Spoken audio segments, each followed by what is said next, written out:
The massive starship USS Defiance sat silent in Earth's orbital dock, a gleaming testament to humanity's final hope. Captain June Park walked the metal corridors, his footsteps echoing through the empty passageways. Every inch of the ship represented years of desperate preparation against an enemy that had already destroyed dozens of human colonies. Outside the reinforced windows, Earth looked fragile, a blue-green marble surrounded by the darkness of space. 12 years of constant warfare had reduced human civilization to this single moment. One ship, one chance. The Convergence, a collective of machine-based alien intelligence, had been systematically eliminating human settlements across multiple star systems. They viewed humanity as an inefficient biological anomaly, something to be eliminated rather than understood.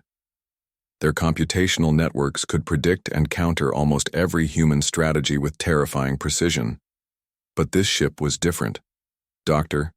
Una Kim, the chief science officer, had spent years developing technologies that defied conventional understanding: quantum encryption algorithms, adaptive neural network disruptors, and experimental propulsion systems that could potentially outmaneuver even the most advanced alien tracking systems. Systems are at 98% operational capacity, Lieutenant Hei-Wan Lee reported, her fingers dancing across holographic control panels. Her eyes were sharp, calculating, a product of military training and personal loss. Her entire family had been killed during the Mars colony massacre 3 years earlier. Captain Park understood revenge. He understood survival. More importantly, he understood that humanity's greatest weapon was not technology, but adaptability. The crew of 200 was not just a military unit. They were scientists, engineers, tactical specialists, and survivors. Each had been selected not just for their skills, but for their ability to think beyond traditional boundaries. No conventional military training could prepare them for what was coming. The ship's AI system, nicknamed Guardian, ran constant simulations. Trillions of potential combat scenarios were processed every millisecond. Probability calculations showed their mission had a 0.03% chance of success. Most would consider it suicide. The crew considered it an opportunity. Specialized quantum torpedoes lined the ship's weapon banks. Unlike traditional missiles, these could potentially disrupt entire computational networks. They were experimental, untested in real combat, a desperate gamble born from humanity's most brilliant minds. Preliminary launch sequence initiated, Hei-Wan announced, her voice steady. Dr. Kim checked her final calculations. Years of research, countless sleepless nights, and personal sacrifices had led to this moment. The Convergence believed they had calculated every possible human response. They were about to learn how wrong they could be. Captain Park stood at the central command, his hand hovering over the activation sequence. Years of military discipline kept his hand from trembling. This was more than a mission. This was humanity's last stand. The ship's internal systems hummed with potential energy. Advanced composite materials absorbed and redistributed incoming energy signatures, making the Defiance almost invisible to standard tracking systems. Almost. All departments report ready, Hei-Wan confirmed. The silence was profound. 200 humans packed into a technological marvel, preparing to challenge an enemy that had already conquered multiple galactic sectors. No speeches were needed. No grand declarations of heroism, just pure, focused determination. Earth's Defense Council had made it clear. Success was not expected, but necessary. Every resource, every remaining human technological breakthrough had been poured into this single mission. As the USS Defiance began its launch sequence, something fundamental shifted. This was no longer just a military operation. This was a statement. Humanity would not go quietly. They would fight. They would adapt. They would survive. The ship's quantum drive began to pulse, creating ripples in the fabric of space-time. Navigation systems calculated routes through regions previously considered impossible to traverse.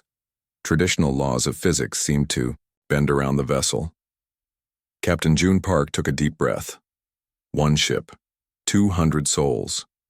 An entire species' hope compressed into a single metallic vessel floating against the infinite darkness of space. The mission had begun. The day had finally arrived.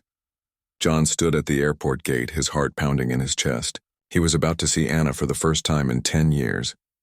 They had been college sweethearts once, two young people full of dreams, planning a future together. But life had pulled them in different directions. John got a job offer overseas he couldn't refuse. Anna stayed behind to care for her sick mother. They tried to make it work with phone calls and emails, but distance took its toll. Eventually, they agreed to break up, believing it was for the best. For years, John thought about Anna. He dated other women, but no one made him feel the way she had. On lonely nights in his apartment, he would look at old photos and wonder what might have been. Then, 3 months ago, he received a message from her on social media. She was coming to his city for a work conference. Would he like to meet for coffee? Now here he was, scanning the faces of arriving passengers. Would he even recognize her after all this time? The crowd thinned, and suddenly there she was. Anna's hair was shorter now, and she carried herself with more confidence, but her smile was exactly as he remembered. "John?" she called, waving. He stepped forward, unsure whether to hug her or shake her hand. She made the decision for him, wrapping her arms around him in a warm embrace. "It's so good to see you," she said. They went to a small cafe near the airport. At first, conversation felt awkward and stilted. They stuck to safe topics: their jobs, the weather, mutual friends from college. "So, are you married? Kids?" John finally asked the question that had been on his mind. Anna shook her head. "Never married. I was engaged once, about 5 years ago, but it didn't work out." "I'm sorry to hear that," John said, though secretly his heart lifted a little. "Don't be," she replied. "It wasn't right. What about you?" Same story. Always seemed to be missing something. Their eyes met across the table. So many unspoken words hung in the air between them. As they talked more, the awkwardness melted away. It felt like no time had passed at all. They laughed about old memories and shared stories of their lives since college. "Remember Professor Wilson's class?" Anna asked. "How he would always fall asleep during our presentations." John laughed. "And we'd just keep talking like nothing was happening." The hours flew by. One coffee turned into lunch, then a walk in the nearby park. The sun was setting when they realized how long they'd been together. "My conference starts tomorrow morning," Anna said reluctantly. "I should probably get to my hotel and rest." "I'll drive you," John offered. In the car, they were quiet, both thinking about the day they'd shared. Outside her hotel, John turned to her. "How long are you in town?" 5 days, she said. "Would you like to have dinner tomorrow night? I know a great restaurant near here." Anna smiled. "I'd like that very much." As he watched her walk into the hotel, John felt something he hadn't felt in years. Hope. Maybe they had needed those, 10 years apart. Maybe they had needed to grow into the people they were now. He didn't know what would happen next. Anna lived across the country. His job kept him here. The same problems that had separated them before still existed. But maybe, just maybe, things could be different this time. They were older now, wiser. They knew what really mattered in life. John drove home with a smile on his face. Tomorrow was another day, another chance. Sometimes life gives second chances when you least expect them, and sometimes the love you thought was lost was just waiting for the right moment to be found. Again. The hidden weakness. Daniel's feet pounded against the dirt path as he ran through the forest. 3 days had passed since he escaped from the prison camp. His chest hurt with each breath, but he couldn't stop now. Behind him, dogs barked. The soldiers were getting closer. Daniel reached a wide river. The water rushed fast over sharp rocks. There was no bridge. He had to swim. The cold water hit him like a punch. The current pulled at his tired body as he fought to reach the other side. His prison clothes, still damp from yesterday's rain, weighed him down. Finally, his feet touched the muddy bottom. He dragged himself onto the shore and collapsed. The barking sounded distant now. Maybe he had lost them. As night fell, Daniel found a small cave. He gathered leaves for a bed and tried to sleep. His stomach growled. He hadn't eaten since stealing a piece of bread from a farm yesterday. In the morning, Daniel spotted smoke rising above the trees. A village? He approached carefully, hiding in the shadows. He needed food and dry clothes. The village seemed peaceful. Children played, while women hung laundry. Old men sat talking in front of small wooden houses. Daniel spotted a clothesline with pants and shirts. No one was watching. He crept forward, took what he needed, and slipped away unnoticed. In the safety of the trees, Daniel changed his clothes. His prison uniform would give him away. He buried it under rocks and dirt. Hunger drove him to risk entering the village again. He found a market where farmers sold vegetables and bread. While a seller argued with a customer, Daniel grabbed an apple and a small loaf. His heart raced as he walked away, trying to look normal. Back in the forest, he ate slowly, savoring each bite. For the first time in days, hope grew inside him. The border was only 15 miles away. Freedom waited there. But as Daniel traveled, an old pain returned. His left leg, broken by the guards last year, began to throb. This was his weakness, the one thing that might stop him from reaching freedom. The pain grew worse with each step. Daniel found a stick to use as a cane. It helped, but slowed him down. That night, rain fell again. Daniel huddled under a large tree, shivering. The wet cold reminded him of the prison cell. Dark memories filled his mind. The next morning brought sunshine. Daniel's clothes dried as he walked. His legs still hurt, but he pushed forward. By midday, he reached a road. A sign showed the border was just 8 miles ahead. Daniel felt a surge of energy despite his pain. Then he heard engines. Military trucks approached from both directions. There was nowhere to hide except the deep ditch beside the road. Daniel rolled into it, landing on sharp rocks. He bit his lip to stop from crying out. Blood soaked through his pants where a rock had cut his bad leg. The truck stopped right above him. Doors slammed. Boots crunched on gravel. Voices spoke about the escaped prisoner. He can't have gone far with that bad leg, a man said. The border patrols are watching every crossing. They knew his weakness. They knew where he was heading. Daniel lay still until the trucks left. His plan wouldn't work now. He needed a new way across the border. As evening approached, Daniel limped through fields until he reached a small farm. A horse grazed in a pen. Beyond it stood a barn. Inside the barn, Daniel found old farming tools and sacks of grain. He also discovered a cart with a broken wheel.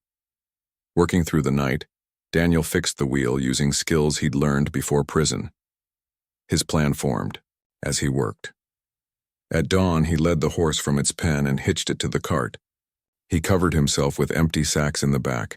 When the farmer discovered his missing horse, Daniel was already approaching the border crossing. Guards stopped the cart but only checked under it and looked briefly at the empty sacks. "Move along," they told the horse, slapping its side. The animal pulled the cart across the border. Daniel waited until he was a mile past before emerging from his hiding place. His leg throbbed worse than ever, but it didn't matter now. He had turned his weakness into part of his plan. The guards never expected someone with a bad leg to steal a horse and cart. Daniel patted the horse's neck and looked ahead to the mountains. Freedom waited there, and beyond that, a new life. The night sky glowed orange above the city. Fires burned in 3 different neighborhoods. The sound of gunfire echoed through empty streets. After 6 days of fighting, the final battle had begun. Maria crouched behind a fallen wall, clutching her radio. 4 other fighters hid nearby, weapons ready. They had been waiting for this moment for years. "Eagle Squad ready," Maria whispered, into the radio. Other voices responded from different parts of the city. All teams were in position. "Begin Operation Freedom," came the final order. Maria nodded to her team. They moved silently through the ruins, staying in shadows. The government troops controlled the main buildings in the center of the city. That's where President Diaz was, hiding. For 10 years, Diaz had ruled with cruelty. Anyone who spoke against him disappeared. People lived in fear. But 3 years ago, the resistance started. Small at first, then growing stronger. Now they had a chance to end it all. The team reached their first target, a power station guarded by 4 soldiers. Luis, the youngest fighter, threw a small rock far to the left. When the guards turned to look, Maria and the others moved in quickly. 3 minutes later, the lights across half the city went out. Power station secure, Maria reported into her radio. They moved to their next position, a tall apartment building that overlooked the government headquarters. As they climbed the dark stairway, they heard boots above them. Enemy patrol, whispered. Carlos raising his gun, Maria shook her head. No shooting, too loud. Instead, they hid in an empty apartment and let the patrol pass. Every minute counted now. Other teams were attacking different targets across the city. From the roof, Maria could see the whole battlefield. Resistance fighters were pushing toward the center from all directions. Government troops were falling back. Team 2 needs help at the bridge, crackled her radio. We're too far, Maria answered. Focus on your mission. The center is nearly open. As dawn approached, Maria's team prepared for their most dangerous task. They had to cross 4 blocks of open ground to reach the government building where Diaz was hiding. Ready? Maria asked. They nodded, faces serious. They all knew some might not return. The first 3 blocks went smoothly. They used smoke bombs to hide their movement, but at the final block, machine gun fire erupted from a window. Cover! Maria shouted as bullets hit the wall behind her. Carlos was hit in the arm but kept moving. They took shelter in a bombed-out store. We need to take out that gun, Maria, said. Luis volunteered. I can circle around through those buildings. Maria nodded, though worry filled her heart. Luis was just 19.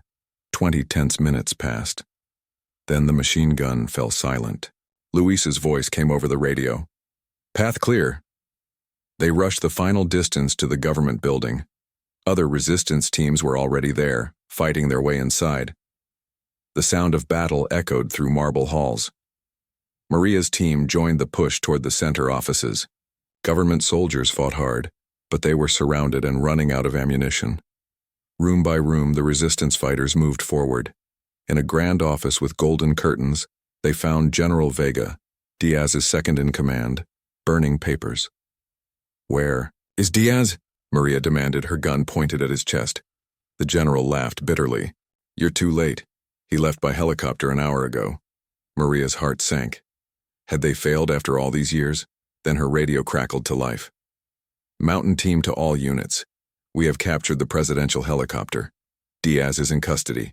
Cheers. Erupted throughout the building. The general's face went pale. Later that day, Maria stood in the central plaza as thousands of citizens gathered. The resistance leaders brought Diaz out in handcuffs.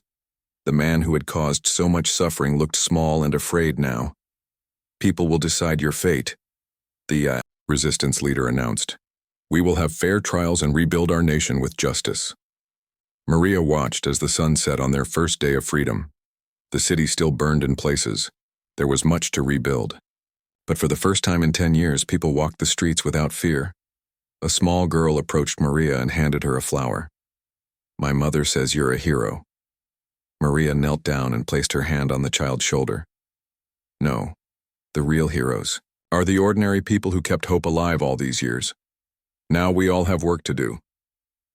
As darkness fell, lights began coming back on across the city. The final assault had succeeded. A new chapter was beginning. The blue-green planet filled the viewing screen as the small spacecraft approached. After 6 months traveling through the darkness of space, Earth looked more beautiful than ever. Commander Sarah Chen checked the systems one final time. Everything worked perfectly. Behind her, the 5 other crew members prepared for the most important message in human history. Are we ready? Sarah asked. Dr. Patel nodded, his face serious. The package is secure. For 3 decades, scientists had searched for a cure to the Gray Plague. The disease had appeared suddenly 20 years ago and spread to every corner of Earth. It didn't kill quickly. Instead, it slowly weakened people over years until their bodies gave up. Half of Earth's population was infected now. The cure had been found in an unexpected place, a research station on Mars. A team of scientists discovered that bacteria growing in the red soil contained a compound that could stop the disease. This mission had brought the first successful batch of medicine back to Earth. It was humanity's last hope. "Mission Control, this is Starlight 1, Sarah said into her microphone. "We have visual contact with Earth and are beginning approach." The reply came seconds later, filled with static but clear enough. "Starlight 1, we copy. The world is waiting for you." The crew felt the weight of that statement. 3 billion sick people were counting on them. As the spacecraft entered Earth's atmosphere, warning lights flashed across the control panel.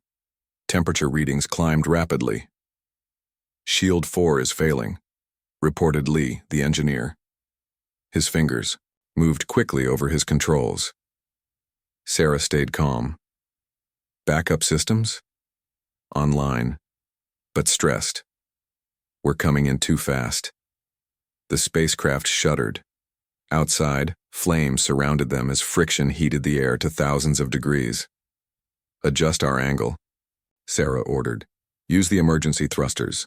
The craft turned slightly, easing some of the heat. The warning lights continued to flash, but fewer now. "Landing site in view," announced Kamala, the pilot. "Desert conditions look good." Below them stretched the Nevada landing zone. It had been built specially for this mission, far from populated areas but close enough to quickly distribute the medicine. As they descended through the clouds, Sarah saw something unexpected. Thousands of lights surrounded the landing area. People, more than she had ever seen, gathered in one place. "Mission Control, why are there civilians at the landing site?" she asked. "They came to witness humanity's moment," came the reply. "Every major city has viewing parties. The whole world is watching." The pressure on the crew grew even heavier. At 10,000 feet, another alarm sounded. The landing gear hydraulics were failing. Without them, the spacecraft would crash. "Doctor," Patel looked at Sarah, his eyes wide with fear. "If we crash—" "We won't," Sarah interrupted. She turned to Lee. "Manual override." Lee didn't hesitate. He opened a panel beneath his station and pulled an emergency lever. Somewhere below them, mechanical systems engaged. The landing gear extended and locked with a heavy thud. The spacecraft touched down hard but safely. Dust billowed around them as the engines powered down. For a moment, the crew sat in silence, letting the reality sink in. They had made it home. "Package status?" Sarah asked. Dr. Patel checked the sealed container that held humanity's salvation. "Secure and intact." Outside, vehicles approached. Medical teams waited to take the medicine to production facilities where it would be copied and distributed worldwide. The crew prepared to open the hatch. Before they did, Sarah gathered them in a circle. "What we did here will be remembered forever," she said simply. "Let's finish our mission." The hatch opened with a hiss of equalizing pressure. Bright sunlight poured in. The sound of cheering reached them. Thousands of voices joined together in hope. Dr. Patel carried the container down the ramp. Medical teams rushed forward to meet him. As the precious cargo transferred hands, the cheering grew louder. Sarah stepped onto Earth soil, feeling its solid presence beneath her feet after months in zero gravity.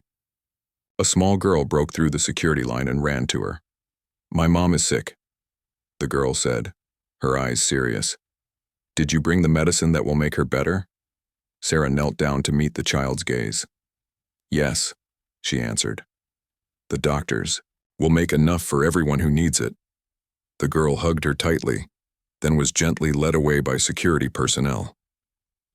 Later that night, as the medicine began its journey to hospitals worldwide, Sarah watched from a window as people celebrated in the streets.